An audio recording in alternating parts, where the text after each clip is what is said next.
Early warm weather in March.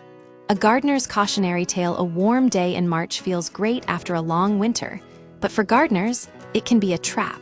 This false spring, unseasonably warm temperatures, can trick both plants and people into acting prematurely, potentially setting your garden back weeks.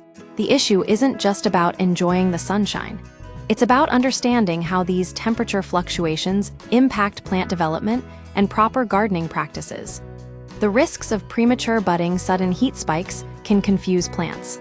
Trees that bloom early, like magnolias, may unfurl buds too soon.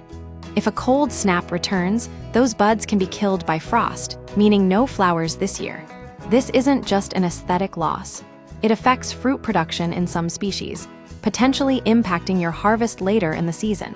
Avoiding costly mistakes with seeds starting warm March days can also tempt gardeners to start seeds indoors too early. While starting seeds early can save money and give you a head start, doing so prematurely is counterproductive.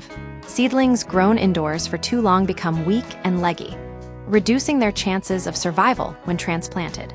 The rule of thumb is to start seeds 6-8 weeks before your area's last projected frost date, and even then, err on the later side of the projected range.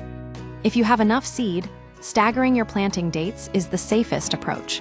Soil temperature matters more than air temperature.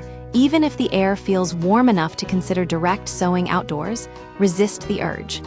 Air temperature and soil temperature are different.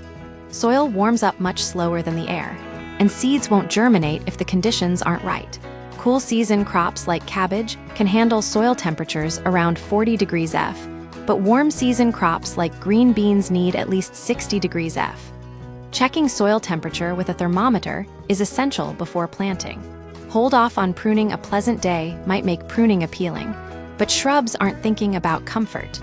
Pruning too early can leave plants vulnerable to late frosts and diseases. Wait until the risk of severe cold has passed before making cuts. The key takeaway is patience. March warmth is often fleeting, and a premature start can undo months of planning. A little restraint now saves a lot of heartache later.